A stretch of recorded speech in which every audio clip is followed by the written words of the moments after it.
Hello friends, എല്ലാവർക്കും നമസ്കാരം. ഇന്ന് നമ്മൾ ഒ പികളിൽ വളരെ കോമൺ ആയിട്ട് കണ്ടുവരുന്ന ഒരു ബുദ്ധിമുട്ടാണ് നമ്മുടെ സന്ധികളിൽ, പ്രത്യേകിച്ച് ചെറിയ ചെറിയ ജോയിൻസുകളിലുള്ള വേദന. ഒരു മഴക്കാലം തുടങ്ങിയപ്പോൾ തന്നെ ഇത്തരം ബുദ്ധിമുട്ടുകളൊന്നും വളരെ കോമൺ ആയിട്ട് കണ്ടുവരുന്നുണ്ട്. ചെറിയ കുട്ടികൾ മുതൽ വയസ്സായിട്ടുള്ള ആളുകളിൽ വരെ ഇത് കണ്ടുവരുന്നുണ്ട്. ഇതിനെ പൊതുവെ നമ്മൾ ആമവാദം എന്നാണ് പറയാറുള്ളത്. സന്ധിവാത രോഗങ്ങളിൽ പല ടൈപ്പ് രോഗങ്ങളുണ്ട്, പക്ഷേ വളരെ കോമൺ ആയിട്ടൊന്ന് കണ്ടുവരുന്ന ഒന്നാണ് ആമവാദം. ഈ ആമവാദമാണ് എന്ന് പറയുമ്പോൾ തന്നെ പല രോഗികളും നമ്മളോട് ചോദിക്കാറുള്ളൊരു ക്വസ്റ്റ്യനാണ്, ഡോക്ടർ ഇത് പാരമ്പര്യമായിട്ടല്ലേ വരാറുള്ളത്, എനിക്ക് എങ്ങനെ ഇത് വന്നു? വീട്ടിൽ ആർക്കും തന്നെ ഈ ഒരു ആമവാദത്തിൻ്റെ ബുദ്ധിമുട്ടൊന്നും കാണുന്നില്ല. ഇപ്പോൾ പാരമ്പര്യമായിട്ട് മാത്രമല്ല ഇത് വരാറുള്ളത്, അതൊരു ചെറിയ ഘടകം മാത്രമാണ്. മറ്റ് പല കാരണങ്ങൾ കൊണ്ടും, പ്രത്യേകിച്ച് രോഗപ്രതിരോധ ശേഷിയിലുള്ള മാറ്റങ്ങൾ കൊണ്ടാണ് ഈ ഒരു ആമവാദം എന്നുള്ള അസുഖം വരുന്നത്. അപ്പം അതുകൊണ്ട് തന്നെ പാരമ്പര്യം ഒരു ചെറിയ ഘടകം മാത്രമാണ് എന്നുള്ളൊരു കാര്യം പറയാം. അതുപോലെ തന്നെ മറ്റ് പല ആളുകളും ചോദിക്കാറുള്ളത്, ഡോക്ടർ ഇത് മരുന്ന് കഴിച്ചു കഴിഞ്ഞാൽ മാറാനുള്ള സാധ്യതയുണ്ടോ, അല്ലെങ്കിൽ ഒരു കാലാകാലം മരുന്ന് കഴിക്കേണ്ടി വരുമോ എന്നുള്ളൊരു ചോദ്യം കൂടെ ചോദിക്കാറുണ്ട്.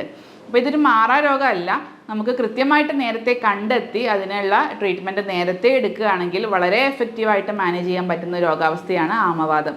അപ്പോൾ ഇതിനെക്കുറിച്ചുള്ള കാര്യങ്ങളാണ് ഞാൻ ഇന്ന് ഡിസ്കസ് ചെയ്യാൻ ഉദ്ദേശിക്കുന്നത്. ഞാൻ doctor Shahala CH, doctor Basil Somiya hospital, Pandikkad, Malappuram ജില്ല. എന്താണ് ആമവാദം? നമ്മൾ ആമവാദം എന്ന് പറയുമ്പോൾ തന്നെ നമുക്കറിയാം, വാതരോഗങ്ങളിൽ വളരെ കോമൺ ആയിട്ട് കണ്ടുവരുന്ന ഒന്നാണ് ഈ ആമവാദം. അപ്പോൾ ആമവാദം എന്ന് പറയുമ്പോൾ നമ്മൾ ഒരു ഓട്ടോ ഇമ്മ്യൂൺ ഡിസീസാണ്. നമ്മുടെ രോഗപ്രതിരോധ ശേഷി നമ്മുടെ ജോയിൻസുകൾക്ക് എതിരെയായിട്ട് പ്രവർത്തിക്കുന്ന ഒരു അവസ്ഥയാണ് ഈ ആമവാദം. നമ്മുടെ രോഗപ്രതിരോധ ശേഷിയിൽ എന്തെങ്കിലും മാറ്റങ്ങൾ കാരണം, പ്രത്യേകിച്ച് നമ്മുടെ ലൈഫ് സ്റ്റൈൽ കാരണം, അല്ലെങ്കിൽ നമ്മുടെ ചെറിയ ചെറിയ ഭക്ഷണ രീതികളൊക്കെ കാരണം നമ്മുടെ ഇമ്മ്യൂണിറ്റിയിൽ ചെറിയ ചെറിയ മാറ്റങ്ങൾ വരുന്നുണ്ട്. അത് കാരണം നമ്മുടെ ഇമ്മ്യൂൺ പവർ നമ്മുടെ ജോയിൻസുകൾക്കെതിരെയായിട്ട് അല്ലെങ്കിൽ നമ്മുടെ കോശങ്ങൾക്കെതിരെയായിട്ട് പ്രവർത്തിക്കുന്നത് കാരണം നമ്മുടെ ജോയിൻസുകളിൽ നീർക്കെട്ട് ഉണ്ടാവുന്നു. അതുപോലെ അവിടെ കുറേ സ്റ്റിഫ്നെസ് വന്ന് ഫൈബ്രോസിസ് എന്നുള്ള പ്രോസസ്സൊക്കെ വരുന്നത് കാരണം ജോയിൻസൊക്കെ മൂവ്മെൻറ്റ് ചെയ്യാൻ പറ്റാത്തൊരവസ്ഥയിലേക്കൊക്കെ വരുന്നൊരു കണ്ടീഷനാണ് ആമവാദം എന്ന് പറയുന്നത്. പൊതുവേ ഇത് സ്ത്രീകളിലാണ് നമ്മൾ കൂടുതലായിട്ട് കണ്ടുവരുന്നത്, പക്ഷേ ഏത് ഏജ് ഗ്രൂപ്പിലുള്ള ആളുകളെയും ഇത് എഫക്റ്റ് ചെയ്യാം.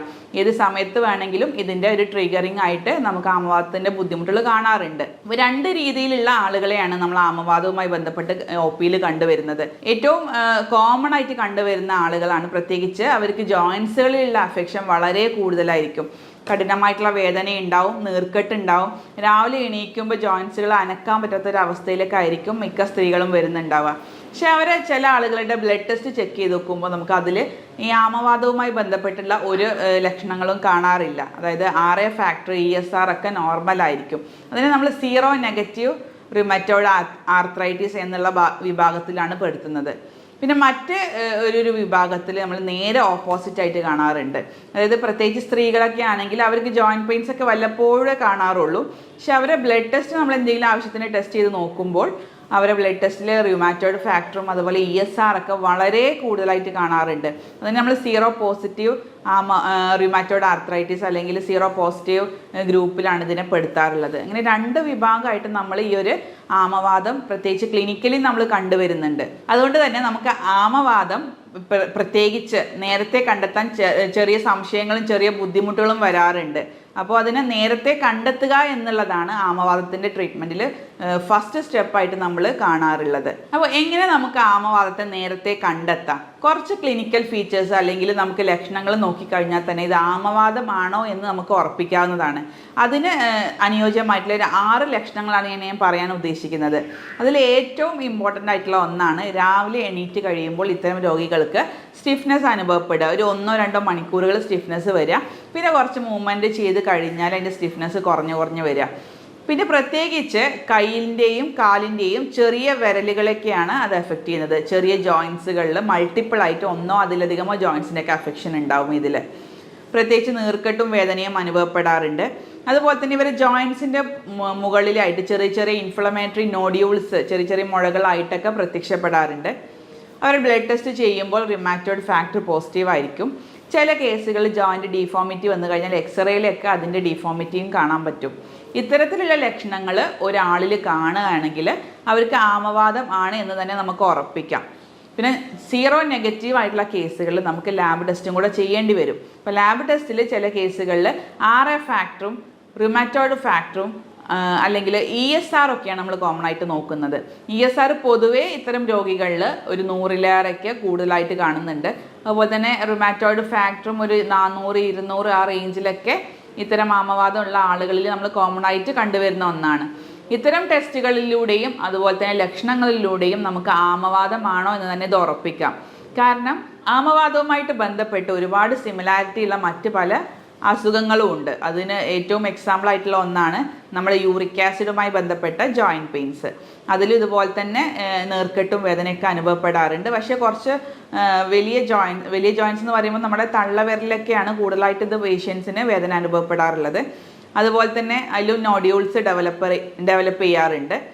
അതുപോലെ തന്നെ സോറിയാറ്റിക് ആർത്രോപ്പതി എന്ന് പറഞ്ഞിട്ട് സോറിയാസിൻ്റെ കോംപ്ലിക്കേഷൻ ആയിട്ട് വരുന്ന ജോയിൻറ്റുകളിലും ഇത്തരത്തിലുള്ള നീർക്കെട്ടും വേദനയും കാണാറുണ്ട്. പിന്നെ നമ്മുടെ കോമൺ ആയിട്ട് വയസ്സായിട്ടുള്ള ആളുകളിൽ കണ്ടുവരുന്ന ഓസ്റ്റിയോ ആർത്രൈറ്റിസ്, അതായത് എല്ല് തേയ്മാനത്തിലും ഈ ഒരു ബുദ്ധിമുട്ടുകൾ തന്നെയാണ് കണ്ടുവരുന്നത്. അപ്പോൾ എല്ലാം ഈ ലക്ഷണങ്ങളൊക്കെ സിമിലർ ആയിട്ട് നിൽക്കുന്നത് കൊണ്ട് തന്നെ ഈ ഒരു അസുഖത്തെ വേർതിരിച്ച് കണ്ടെത്തുക എന്നുള്ളത് വളരെ പ്രധാനം തന്നെയാണ്. പിന്നെ ഇങ്ങനെ കണ്ടെത്തി കഴിഞ്ഞാൽ നമുക്ക് എങ്ങനെ ഇതിനെ എഫക്റ്റീവായിട്ട് മാനേജ് ചെയ്യാം എന്നുള്ളതാണ് വലിയൊരു കാര്യമായിട്ട് വരുന്നത്. കാരണം നേരത്തെ കണ്ടെത്തി നേരത്തെ ചികിത്സിച്ച് കഴിഞ്ഞാൽ വലിയൊരു ശതമാനം ആളുകളിലും ഈ ഒരു ആമവാദം എന്നുള്ള അസുഖത്തെ നമുക്ക് തുടച്ചു നീക്കാൻ തന്നെ കഴിയുന്നതാണ് കേട്ടോ. അപ്പോൾ ഇങ്ങനത്തെ കേസുകളിൽ മാനേജ്മെൻറ്റ് ഇങ്ങനത്തെ കേസുകൾ ചെയ്യുന്നത് അവർക്ക് ഈ രോഗം വരാനുള്ള രോഗസാഹചര്യങ്ങൾ, രോഗകാരണക്കാരായിട്ടുള്ള സാഹചര്യങ്ങളും കൂടെ വിലയിരുത്തിക്കൊണ്ട് അതിന് അവർക്ക് അനുയോജ്യമായിട്ടുള്ള ഒരു കോൺസ്റ്റിറ്റ്യൂഷണൽ ട്രീറ്റ്മെൻറ്റാണ് നമ്മൾ നൽകി വരുന്നത്. അപ്പോൾ അതിൽ നമുക്കറിയാം, നമ്മൾ ജോയിൻസുകളിലൊക്കെ പ്രത്യേകിച്ച് കാൽഷ്യം, ഫോസ്ഫറസ്, മഗ്നീഷ്യം ഒക്കെ വളരെ ആവശ്യമായിട്ടുള്ള ധാതു ലവണങ്ങളാണ്. ഈ കാൽഷ്യം ആയാലും ഫോസ്ഫറസ് ആയാലും ഒക്കെ സെപ്പറേറ്റ് നമ്മൾ സപ്ലിമെൻറ്റ് ചെയ്യുമ്പോൾ നമുക്ക് ആവശ്യമായുള്ള രീതിയിൽ അത് അബ്സോർബ് ചെയ്ത് കിട്ടില്ല ശരീരത്തിലേക്ക്. അപ്പോൾ അതൊക്കെ ഒരു കോമ്പിനേഷൻ്റെ രൂപത്തിലാക്കിയിട്ട് നമ്മൾ ബയോകെമിക് ടാബ്ലറ്റ്സുകളായിട്ട് നമ്മൾ കൊടുത്തു വരുന്നുണ്ട്. അത് ജോയിൻസിൻ്റെയും പ്രവർത്തനങ്ങൾക്കും അതുപോലെ തന്നെ നീർക്കെട്ട് കുറയ്ക്കാനൊക്കെ അത് വളരെയധികം സഹായിക്കുന്നുണ്ട്. മാത്രമല്ല ഇത് ഈ ആമവാദം എന്ന് പറയുന്നത് പല സ്ട്രെസ്സ് കൊണ്ടും പല ശാരീരികമായിട്ടുള്ള അല്ലെങ്കിൽ മാനസികമായിട്ടുള്ള പ്രശ്നങ്ങൾ കൊണ്ടൊക്കെ ഈ ആമവാദം ട്രിഗർ ചെയ്ത് വരാറുണ്ട്. അപ്പോൾ അത്തരം രോഗികളുടെ നമ്മുടെ ശാരീരികവും മാനസികവും ഒക്കെ ആയിട്ടുള്ള എല്ലാ ലക്ഷണങ്ങളും കണക്കിലെടുത്തുകൊണ്ടുള്ള ഒരു കോൺസ്റ്റിറ്റ്യൂഷണൽ ട്രീറ്റ്മെൻറ്റാണ് നമ്മൾ ഈ ഒരു ചികിത്സാ രീതിയിലൂടെ ചെയ്തു വരുന്നത്. അതുകൊണ്ട് തന്നെ യാതൊരു പാർശ്വഫലങ്ങളും രോഗികൾക്ക് കിട്ടുന്നില്ല എന്ന് മാത്രമല്ല, ചുരുങ്ങിയ കാലയളവ് കൊണ്ട് തന്നെ നല്ലൊരു റിസൾട്ട് അല്ലെങ്കിൽ എഫക്റ്റീവായിട്ട് നമുക്ക് ഇതിനെ കൺട്രോൾ ചെയ്ത് കൊണ്ടുവരാവുന്നതാണ്. ഇത് പറയാൻ കാരണം ഒട്ടുമിക്ക ആളുകളും ഈ ഒരു ആമവാദം വന്നു കഴിഞ്ഞാൽ ട്രീറ്റ്മെൻറ്റ് എടുക്കാൻ മടി കാണിക്കുന്നവരാണ്. കാരണം ഇത് വന്നു കഴിഞ്ഞാൽ പിന്നെ പോവില്ല, ഇത് ജീവിതശൈലിയുടെ ഭാഗമായിട്ട് അങ്ങനെ കൊണ്ടു നടക്കുന്ന കുറേ ആളുകൾ നമ്മൾ കണ്ടിട്ടുണ്ട്. അല്ലെങ്കിൽ മറ്റ് ചില ആളുകൾ പെയിൻ കില്ലേഴ്സ് സ്ഥിരമായിട്ട് ഉപയോഗിക്കും. നമുക്കൊരു വേദന വന്നു കഴിഞ്ഞാൽ പെയിൻ കില്ലർ യൂസ് ചെയ്യും, അല്ലെങ്കിൽ പെയിൻ ബാമുകൾ യൂസ് ചെയ്യും. പിന്നെ കുറച്ച് കഴിഞ്ഞാൽ അതിൻ്റെ ബുദ്ധിമുട്ടൊക്കെ മാറും, പിന്നീട് അടുത്ത വർഷം വീണ്ടും വരും. അങ്ങനെ റിപ്പീറ്റ് ചെയ്ത് പോകുന്ന ആളുകൾ കാണാറുണ്ട്. അപ്പോൾ അത്തരത്തിലുള്ള ആളുകൾക്കാണ് നമ്മൾ ജോയിൻസിലൊക്കെ കൂടുതലായിട്ട് ഡീഫോമിറ്റിയും കൂടെ കണ്ടുവരുന്നത്. അപ്പോൾ ആ ഒരു സ്റ്റേജിൽ എത്തിക്കഴിഞ്ഞാൽ നമുക്ക് ഈ ഒരു അസുഖത്തെ തിരിച്ചു കൊണ്ടുവരിക എന്നുള്ളത് വളരെ പ്രയാസമുള്ള കാര്യമാണ്. അപ്പോൾ നേരത്തെ കണ്ടെത്തി അതിന് ആവശ്യമായിട്ടുള്ള ഒരു കോൺസ്റ്റിറ്റ്യൂഷൻ ട്രീറ്റ്മെൻറ്റ് എടുക്കുകയാണെങ്കിൽ വളരെ എഫക്റ്റീവായിട്ട് നമുക്ക് ഇതിനെ മാനേജ് ചെയ്യാൻ കഴിയാവുന്നതാണ്. പിന്നെ ഇത്തരം ആമവാദമുള്ള രോഗികൾ നമ്മുടെ ഭക്ഷണത്തിൽ ശ്രദ്ധിക്കേണ്ട കുറച്ച് കാര്യങ്ങളുണ്ട്. അപ്പോൾ ഏതൊരു നീർക്കെട്ടും അല്ലെങ്കിൽ ഏതൊരു വേദനയും ഒരു ശരീരഭാഗത്ത് വരുമ്പോൾ ആ നീർക്കെട്ട് കുറയ്ക്കാൻ ആവശ്യമായിട്ടുള്ള നമ്മൾ ന്യൂട്രീഷണലായിട്ടുള്ള കുറച്ച് ഭക്ഷണങ്ങൾ രോഗി ഉൾപ്പെടുത്തുക തന്നെ വേണം. അതിൽ പെട്ടവയാണ് കൂടുതലായിട്ട് നമ്മൾ ഇഞ്ചി, മഞ്ഞൾ തുടങ്ങിയിട്ടുള്ള ഭക്ഷണ പദാർത്ഥങ്ങൾ. അതുപോലെ തന്നെ പോളി അൺസാച്ചുറേറ്റഡ് ഫാറ്റി ആസിഡ്സ് അടങ്ങിയിട്ടുള്ള നമ്മൾ ഫിഷ് ഓയിൽസ് ഒക്കെ ഡെയിലി ഇത്തരം ആളുകൾ ഉപയോഗിക്കുക. അതുപോലെ തന്നെ omega-3 ഫാറ്റി ആസിഡ്സ് അടങ്ങിയിട്ടുള്ള അയില, മത്തി പോലെയുള്ള ചെറിയ മീനുകൾ ഉപയോഗിക്കുക. അതുപോലെ തന്നെ ഈ ജോയിൻറ്റുകളുടെ കൂടുതൽ പ്രവർത്തനക്ഷമത കൂട്ടാൻ വേണ്ടിയിട്ട് നമുക്ക് വെയിൽ കൊള്ളുക. ഒരു അരമണിക്കൂർ രാവിലെ ഡെയിലി വെയിൽ കൊള്ളാൻ ശ്രദ്ധിക്കുക. അതുപോലെ ചെറിയ എക്സസൈസുകൾ ചെയ്യുക. യോഗ പോലത്തെ അല്ലെങ്കിൽ ഫിസിയോതെറാപ്പി പോലത്തെ ചെറിയ മൂവ്മെൻറ്റ്സ് ഉണ്ടാക്കുന്ന രീതിക്കുള്ള എക്സസൈസുകൾ ചെയ്യുക. പല ആളുകളിലും നമുക്ക് ഫിസിയോതെറാപ്പി അഡ്വൈസ് ചെയ്ത് കൊടുക്കാറുണ്ട്. കാരണം ആ മൂവ്മെൻറ്റ്സ് ഒക്കെ ഒന്ന് നോർമൽ ലെവലിലേക്ക് വരാൻ ഫിസിയോതെറാപ്പി വളരെ അത്യാവശ്യമാണ്. അപ്പോൾ അതുകൊണ്ട് തന്നെ നമ്മൾ ഫിസിയോതെറാപ്പിയും കൂടെ അതിൻ്റെ കൂടെ അഡ്വൈസ് ചെയ്ത് കൊടുക്കാറുണ്ട്. പിന്നെ ഡീഫോമിറ്റി ഒക്കെ വന്നിട്ടുള്ള കേസുകളാണെങ്കിൽ സ്പ്ലിൻ്റ് ഇട്ട് കൊടുക്കാറുണ്ട്. ഡീഫോമിറ്റി ഒന്ന് കറക്റ്റ് ചെയ്ത് കിട്ടാൻ സ്പ്ലിൻ്റ് ഇട്ട് കൊടുക്കാറുണ്ട്. പിന്നെ അതുപോലെ തന്നെ നമുക്ക് വൈറ്റമിൻ സി കൂടുതൽ അടങ്ങിയിട്ടുള്ള പേരക്ക, അതുപോലെ തന്നെ നെല്ലിക്ക, അതുപോലെ തന്നെ നാരങ്ങ, ഇവയൊക്കെ വളരെയധികം നല്ലതാണ്. ആൻറ്റി ഇൻഫ്ലമേറ്ററി പ്രോപ്പർട്ടി ഉണ്ടായത് കൊണ്ട് തന്നെ നീർക്കെട്ട് കുറക്കാനൊക്കെ വളരെയധികം നല്ലതാണ്. അതുപോലെ തന്നെ ആൻറ്റി ഓക്സിഡൻസ് അടങ്ങിയിട്ടുള്ള ഫ്രൂട്ട്സുകൾ, പ്രത്യേകിച്ച് ആപ്പിള്, മുസമ്പിക്ക പോലത്തെ ഫ്രൂട്ട്സുകൾ സാലഡാക്കിയിട്ട് കഴിക്കാം. അതുപോലെ ഇലക്കറികൾ, വെജിറ്റബിൾസ് ഒക്കെ ഡെയിലി നമുക്ക് ഉപയോഗിക്കാവുന്നതാണ്. ഇത് മാത്രമല്ല മറ്റ് ഡ്രൈ ഫ്രൂട്ട്സുകൾ ഉണ്ടല്ലോ, നമ്മൾ ഡേറ്റ്സ്, അതുപോലെ തന്നെ ആൽമണ്ട് പോലെയുള്ള ഡ്രൈ ഫ്രൂട്ട്സുകൾ മിതമായിട്ടുള്ള രീതിയിൽ ഇത്തരം രോഗികൾക്ക് ഉപയോഗിക്കാവുന്നതാണ്. കറുവാപ്പട്ട, അതുപോലെ തന്നെ ചുക്ക്, നല്ല ജീരകം, കരിഞ്ജീരകം ഇവയൊക്കെ മിക്സ് ചെയ്തിട്ട് നമുക്ക് ചായയിൽ ചേർത്ത് ഉപയോഗിക്കാം. അതുപോലെ ഗ്രീൻ ടീ വളരെയധികം ഇത്തരം ആൻറ്റി ഇൻഫ്ലമേറ്ററി പ്രോപ്പർട്ടി ഉള്ളത് കൊണ്ട് തന്നെ വളരെയധികം ആമവാദത്തിന് വളരെ എഫക്റ്റീവാണ്. അപ്പോൾ ഇത്തരം കാര്യങ്ങളും കൂടെ ഒരു രോഗി ശ്രദ്ധിക്കുകയാണെങ്കിൽ വളരെ കുറഞ്ഞ കാലയളവ് കൊണ്ട് നമുക്ക് വളരെ എഫക്റ്റീവായിട്ടുള്ള രീതിയിൽ ആ രോഗിക്ക് നമ്മുടെ ആമവാദത്തിൽ നിന്ന് മുക്തി നേടാനും ഒരു നോർമൽ ലൈഫിലേക്ക് തിരിച്ചു കയറാനും വളരെ പെട്ടെന്ന് തന്നെ സാധിക്കുന്നതാണ്. നമുക്കറിയാം ഈ ഒരു കാലത്ത് പ്രത്യേകിച്ച് ഈ ഒരു മഴക്കാലം വന്നതോടുകൂടെ വളരെയധികം ഇൻഫെക്ഷൻസും വൈറൽ ഇൻഫെക്ഷൻസും പുതിയതായിട്ട് വരുന്നുണ്ട്, കുറേ രോഗങ്ങൾ. അപ്പോൾ അതിനെയൊക്കെ ചെറുക്കണമെങ്കിൽ നമ്മുടെ ഇമ്മ്യൂണിറ്റി കൂടുതലായിട്ട് സ്ട്രോങ് ആയിട്ടിരിക്കണം. ഇമ്മ്യൂൺ പവർ സ്ട്രോങ് ആയി കഴിഞ്ഞാൽ മാത്രമേ നമുക്ക് പല അസുഖങ്ങളെയും അത് ചെറുത്ത് നിൽക്കാൻ പറ്റുള്ളൂ. അപ്പോൾ ആ ഒരു രീതിക്ക് നമ്മൾ ഹെൽത്തി ആയിട്ടുള്ള ഹാബിറ്റ്സും ഹെൽത്തി ആയിട്ടുള്ള ലൈഫ് സ്റ്റൈലും ഫോളോ ചെയ്യുകയാണെങ്കിൽ ഏതൊരു പുതിയ അസുഖം വരുമ്പോഴും നമുക്കതിനെ പ്രൊട്ടക്റ്റ് ചെയ്യാൻ പറ്റും ശരീരത്തിന്. അപ്പോൾ ആ ഒരു രീതിക്ക് നിങ്ങൾ ലൈഫ് സ്റ്റൈലും അതുപോലെ ഫുഡ് ഹാബിറ്റ്സൊക്കെ കൊണ്ടുപോവുക. ആവശ്യമായിട്ടുള്ള കേസുകളിൽ എഫക്റ്റീവായിട്ടുള്ള ട്രീറ്റ്മെൻറ്റും കൂടെ സ്വീകരിക്കുകയാണെങ്കിൽ നമുക്ക് ഒട്ടുമിക്ക രോഗങ്ങളെയും വളരെ എഫക്റ്റീവായിട്ട് മാനേജ് ചെയ്യാൻ കഴിയാവുന്നതാണ്.